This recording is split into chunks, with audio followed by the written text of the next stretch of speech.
Hola, soy Dora. And I'm Boots, Today, we're at the library. where there are so many cool books to read. I love the library. We're book explorers. and we're going on a story adventure. Come on, Let's check our story wall. look, here's the story wall. Let's look at the story wall. What's that book? The title is The Magic Dice. Let's buy that book. What's that? It's a book titled The Magic Dice. Dora and her friend Boots happily went home after buying the book. Swiper saw that and he also got a copy of the book and he followed the two home. Upon arriving, Dora and Boots sat down to read the book. But as soon as they read the first page, they were sucked into the book. Swiper saw this and he did the same. He too was sucked into the book. Where are we? I think we just got sucked into the book. There's something in my pocket. It's a dice. Uh-oh, that sounds like Swiper the Fox. He's going to swipe the dice. He can't do that. We've got to stop him. Do you see Swiper? Where? There are 3 bushes here. Okay, so the probability of Swiper hiding in one of them is 1/3. I think he's in the middle. There you are, Swiper. We've caught you red-handed. Wow, Dora, we caught him, even with only a 33.33% chance. Swiper, in order for us to escape this book, we all need to help each other. Dora's right. We should all help each other. Oh man, I'm sorry. I won't try anything funny, I promise. Swiper, we trust you. We can escape this book together. Who do we ask for help when we don't know which way to go? Map! Right! Will you check the map to find out how to escape this book? You have to say, map! Louder!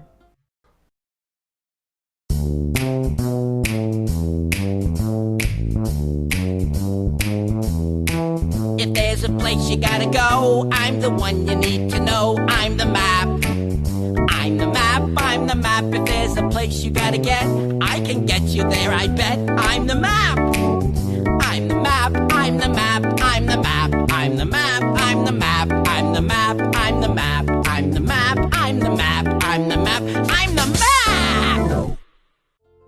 To escape the book, first you go to the Troll's Bridge, then to Crocodile Lake, then up to the Angry Volcano, then to the King's Palace. So remember, Bridge, Lake, Volcano, Palace. Bridge, lake, volcano, palace. Where do we go first? The bridge. Right.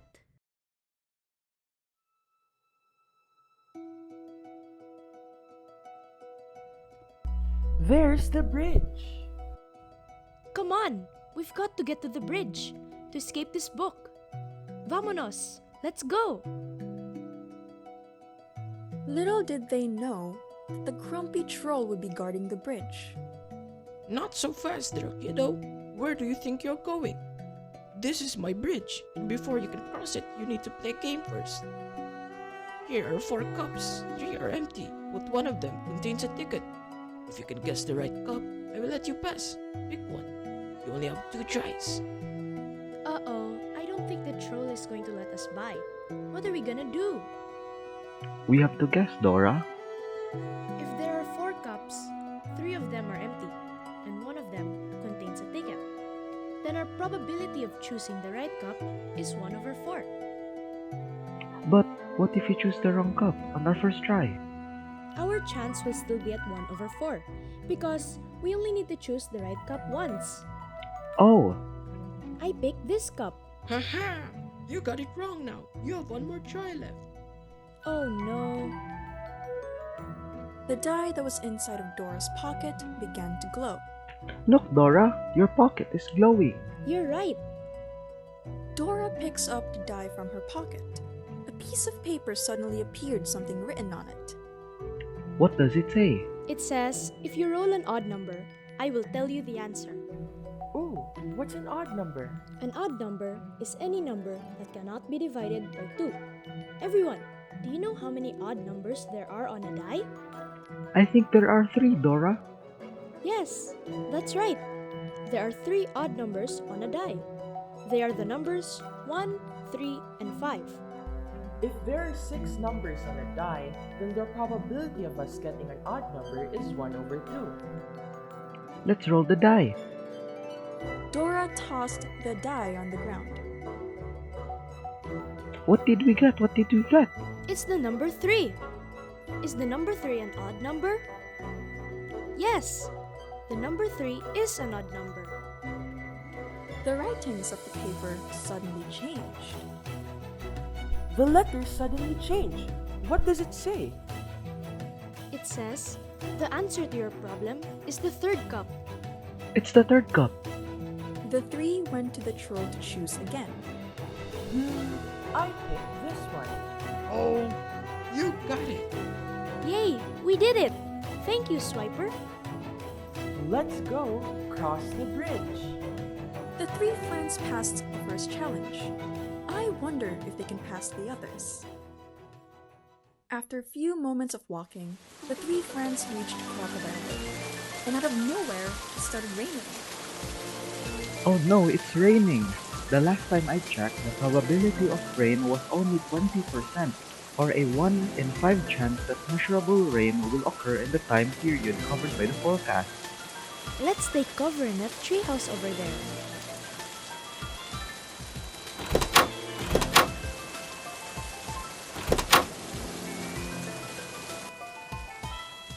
Hi Dora, I haven't seen you in a while. Wait, why are you here?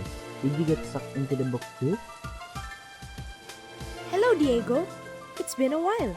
And yes, we all got trapped in the book. How long have you been here? I've been here for about 3 months already. I passed the first challenge, however, I couldn't make it past Crocodile Lake. Why, Diego? What's in Crocodile Lake? Well, you have to cross the lake by hopping on rocks. That doesn't sound so hard. Yeah, it isn't, but what? well, just like its name, there are dozens of crocks in the lake, and I didn't see any rocks. Don't worry, guys. I believe that we can make it. Let's all cross the lake when the rain stops. The 4 of them waited patiently until the rain stopped. However, it was already dark and they had already fallen asleep. The next day, the sun was shining bright and Dora was up for the challenge. Everyone, wake up! It's now sunny outside. Let's cross the lake together. Dora and her friends hurriedly hiked to the Crocodile Lake. As they were about to cross, they were stopped by 3 large crocodiles. Not so fast, kiddos. Oh no, this is what I was worrying about. Hey Dora, maybe we can find a way to distract the crocodile. Maybe we should talk to the crocodiles first. They might be friendly. But they're scary. Welcome to the second challenge. In this test, you will have to answer questions involving permutations and combinations. If you get a question right, you are to hop on a crocodile. Keep on getting the questions right until you reach the other side of the lake. Sorry to interrupt, Mr. Crocodile, but what do those terms mean? Ah, a permutation is an arrangement of objects in a definite order. A combination, on the other hand, is defined as an arrangement of objects where the order in which the objects are selected does not matter. Oh, so that's what that means. Shall we start the test? Let's go!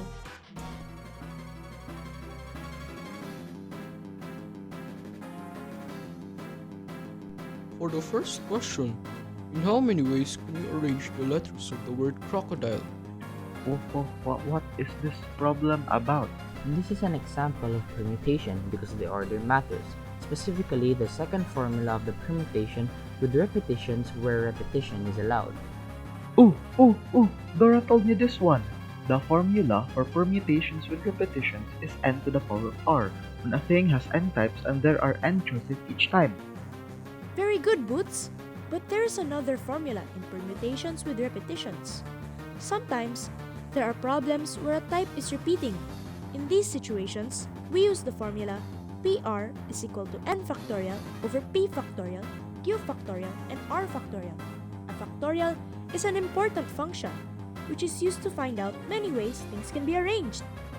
Okay, let me try to solve this problem. I think there are 90,720 ways to arrange the letters of the word crocodile. Great! You can now hop on my back.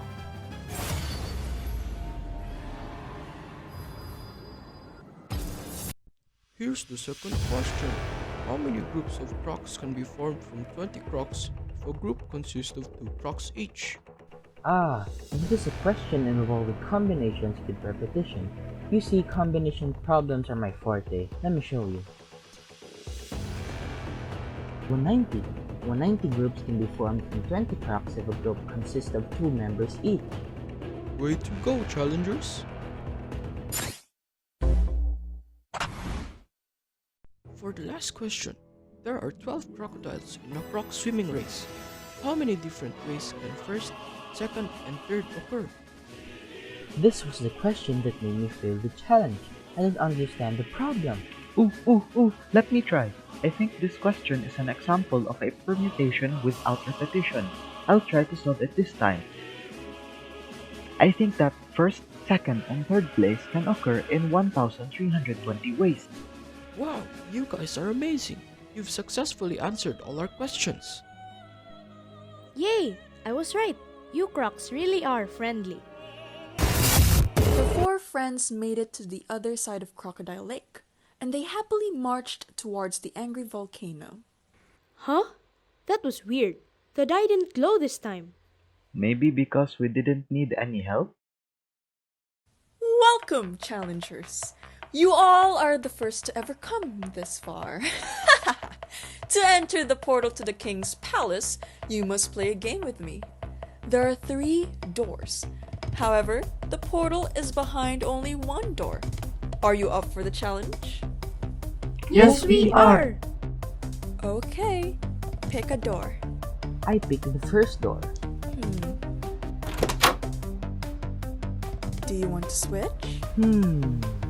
Yes, I will switch to the third door. If you say so.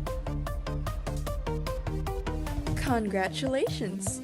You have successfully passed the 3rd challenge. That was too easy for me. Wow! You did amazing, Diego! Guys, we have no time to spare. Let's enter the portal now. And so, after Dora and her friends passed the 3rd challenge, they went through the portal from which they succeeded to choose. What a humongous palace! Wow! And who might you youngsters be? Our sincere apologies, Your Majesty. We have come to partake in the last challenge. Ah, I see. Well done. No one has ever reached this stage. For the final challenge, you must answer this riddle. If your answer is incorrect, then you shall be imprisoned here forever. But if you answer it correctly, then you shall pass and be free from this magical story. We're ready. A party was held in King Rich's house. Everyone was invited, even a mouse. Everyone was happy, everyone attended. 2,000 participants, no one offended. 1,271 ate the meat, 999 ate the sweets. In this feast accompanied by a fiddle, how many lie in the middle? What does lie in the middle mean? And the riddle also said that there were 2,000 participants in the story. But if we combine the participants that ate the meat and sweets, it does not add up to 2,000.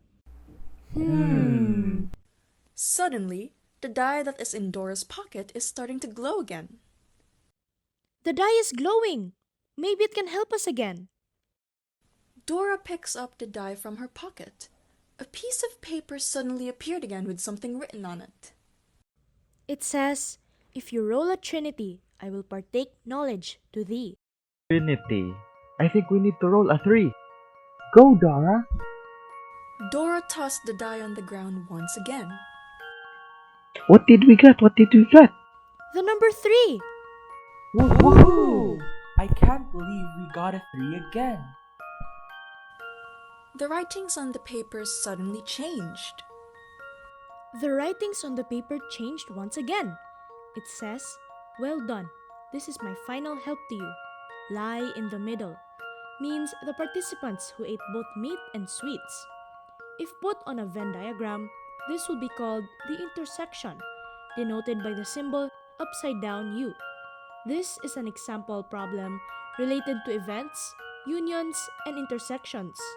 You can use the equation U is equal to A plus B minus the intersection of A and B. The symbol U are all the participants of the party, known as the universal set, and A and B are a set of U. Aha! The die is right. We can create a visual representation of this with the use of a Venn diagram. We can also substitute U, A, and B with the numbers in the riddle. What do we do with the thing that is like a capsule? Yeah, That's called the intersection of A and B. If we transfer U and the quantity on the opposite sides, we can get an equation where we can get the value of the quantity. So after adding 1271 to 999, we deduct 2000. Then we get 270. The answer must be 270. Well done, youngsters. We did it! we did it! We did it! Yay! We crossed a bridge and a lake. We did it! We did it! We did it! Hooray! We passed through a portal and answered a riddle. We did it! We did it! We did it! Yay! Woohoo! Hooray!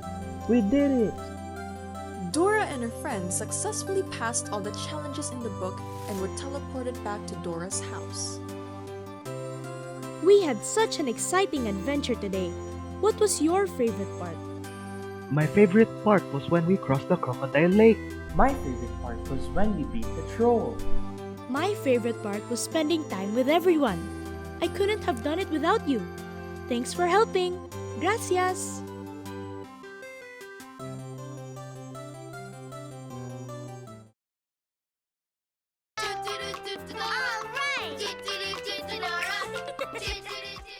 Our group rewrote one of the most famous childhood shows, Dora. We integrated the use of mathematical concepts such as theoretical probability, permutations, combinations, sample space, events, independent events, subsets, and trials. The story is about Dora and Boots overcoming challenges to escape the book titled The Magic Die, wherein the storyline of the book features multiple mathematical challenges. After getting sucked into the book, Dora noticed a die inside her pocket, and soon after they heard Swiper, who was hiding behind the middle bush of 3 bushes. Boots applied theoretical probability to guess the probability of him and Dora guessing the right bush in which Swiper was hiding, and with only a probability of 1 over 3 or 33.33%, Boots guessed the right one. Swiper was hiding because he wanted to swipe the die for himself. This is because Swiper also wanted the die. But since he was caught, he decided to team up with them. Dora, Boots, and Swiper didn't know where to go at first, so they called for the map. The map showed them a path to escape the book. After knowing the way, they immediately took off. Right when they almost crossed the bridge, the old grumpy troll suddenly appeared. He was there because the author of the book featured him in the story as a character who would introduce the first challenge. The first challenge was simple. They only had to guess which cup from the 4 cups contained a ticket. Dora also applied theoretical probability in guessing the right cup. Boots was confused. He thought that their probability of choosing the right cup would decrease the more they tried. Dora assured him that the probability won't change, because the problem is an example of an independent event, thus not changing their probability. Suddenly, after choosing the wrong cup, the die began to glow, and with it a piece of paper. This die is a magical die that could sense if its holder or its holder's friends are having trouble with the challenges. When it senses struggle, the die will then glow and a magical piece of paper will accompany it containing its conditions. The pieces of paper are the die's means of communication. The book is a magical storybook that applies different mathematical principles. The die is a magical die that could sense if its holder or its holder's friends are having trouble with the challenges. When it senses struggle, the die will then glow and a magical piece of paper will accompany it containing its conditions. The pieces of paper are the die means of communication, and when the holder and its group fails the challenge, the die deactivates. But why Dora? The book gives a person who gets sucked in a die. And if multiple people get sucked in at a short period of time, the book considers this as a single group and gives only one die, assigning the die to a random person in the group. Dora was given the die, aside from her being the main character by chance. And why didn't Boots and Swiper get one? They went inside the book in a short time frame and the book considered them as one group, thus giving only one die. And the die was given to Dora, uh, what I said earlier. And why didn't Diego get one? Okay. Diego surely possessed a die. He just didn't notice it low when he needed help. Boots had to tell Dora that her pocket was glowing. So why did Diego's die glow the second time? He already failed the challenge. This, in turn, deactivated the die because it can no longer help the holder, because he already failed. The second challenge occurred in Crocodile Lake, which involved permutations and combinations. The first crocodile challenged the friends to find a number of ways to arrange the letters in the word crocodile. This problem is an example of permutations with repetitions. There are 2 letter C's and 2 letter O's in that word, with 9 as the end. So, applying the formula, we have PR equals n factorial over p factorial, q factorial, r factorial equals 362,880 divided by 4. Hence why Dora arrived at 90,720 and passed the first bit of the challenge. The second crocodile challenged the friends to find the number of groups with 2 members that could be formed from 20 crocodiles. This problem is an example of combinations with repetitions. The n here is 20 and the r is 2. So, applying the formula, we have 20c sub 2 equals n factorial over r factorial times the quantity of n minus r factorial. So, substituting the values, we have 20 factorial over 2 factorial times the quantity of 20 minus 2 factorial. We arrive to 20 factorial over 2 factorial, 18 factorial. Diego managed to get an answer of 190, which was the correct answer to the second bit of the challenge. The third crocodile challenged the friends to find a number of ways of first, second, and third place in a race full of 12 crocodiles. This problem is an example of combinations without repetition. The n here is 12 and the r is 3. So, applying its formula, we have p equals n factorial over the quantity of n minus r factorial. Substituting the values, we have 12 factorial over the quantity of 12 minus 3 factorial. We then arrive to 12 factorial over 9 factorial. Boots managed to arrive at an answer of 1,320, and it was the correct answer to the third and final bit of the challenge. In the third challenge, Sami the hyena presented the challengers with 3 doors. Behind one of the doors was a portal that would teleport them to the king's palace.